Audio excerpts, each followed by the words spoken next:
Queen City News is your local election headquarters, and the main political players in town here have been Democrats for a long time, but the summer election has brought some veterans that we thought we'd never see again back into the game. And for some voters, that might be a good thing, but for others, it might not, and that's for you to decide on July the 26th. Chief Political Correspondent Emma Withrow sat down with Democratic candidates and explains what they stand for and why they want to get back into office.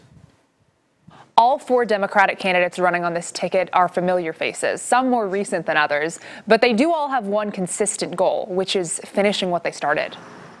Charlotte's City Council election this year is strange in the sense that it's falling in July, and two of the Democratic at-large candidates we thought were done with politics want their old jobs back.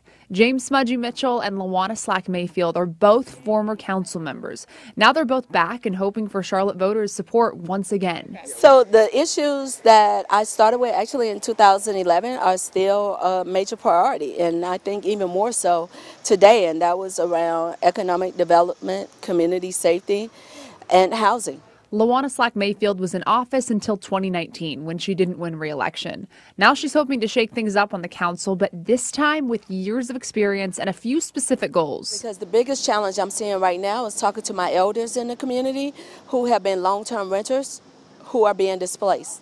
Their rents are being increased $300 or more, and they're already on fixed incomes. When we are looking at not even having the ability to build, that is a challenge. But these are some of the issues that I brought up. On the other hand, James Smudgy Mitchell voluntarily left office in January of 2021. He became CEO and partial owner of R.J. Leeper Construction, a firm that does a ton of business with the city, so it was an obvious conflict of interest. Now he's back, yet still owns that 25% of the company. I asked him how he plans on handling this. So my legal team told me I should not talk about that at this current time, but rest assured I would do the right thing. What is the right thing?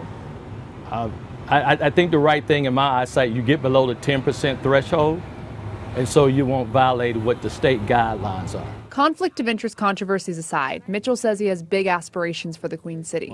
Affordable housing. We got to be one community and one city, and we can't just build our way out of affordable housing. I think we got to address it from 2 points.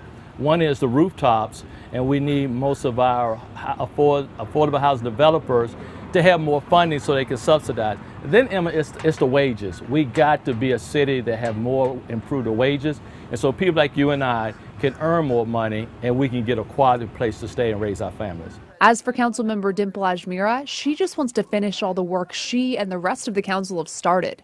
Ajmera supports the Unified Development Ordinance, which lays the legal groundwork for the future growth of Charlotte. The city has done a great job in providing opportunities in certain parts of our city, but there are parts of our city, especially East and West Charlotte, that has been left out of that growth and economic prosperity. We got to make sure through UDO that we are providing this job centers where people live, that 10-minute neighborhood concept that comes to fruition. Even though the big picture plans are exciting to think about, Ajmera says staying focused on individual issues facing our community is how she wants to spend her next term. Really, crime, congestion, and displacement. Those are three important issues that we must tackle to ensure that people have good quality of life to live in our city. Councilman Braxton Winston has his eye on the implementation of the city's 2040 comprehensive plan. After all, he's been one of the council's most supportive members of the plan, which abolishes single-family zoning and establishes a whole new framework for the city. But in order for that plan to actually go through, the UDO has to get passed first. You know, once we get this UDO passed, which should happen before next council is set, we have to dive right into the small area planning process, and that is really where the rubber hits the road. That's where we are the neighborhoods are going to have to really depend on their ability to organize and get people to the table, get representative folks to the table. Making Charlotte more equitable has been a priority of Winston since day one, and he's hoping the voters give him more time to push that forward. I really want to get this arts and culture policy working the way it's supposed to, because if done right, you know, they can have an incredible impact on jobs, on some of those characteristics that make our neighborhoods more equitable.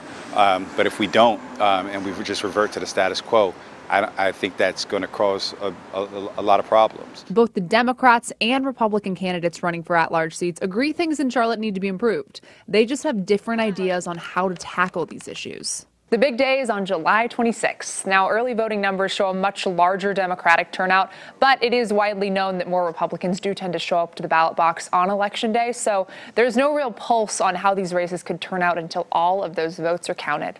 In the studio, Emma Withrow, Queen City News.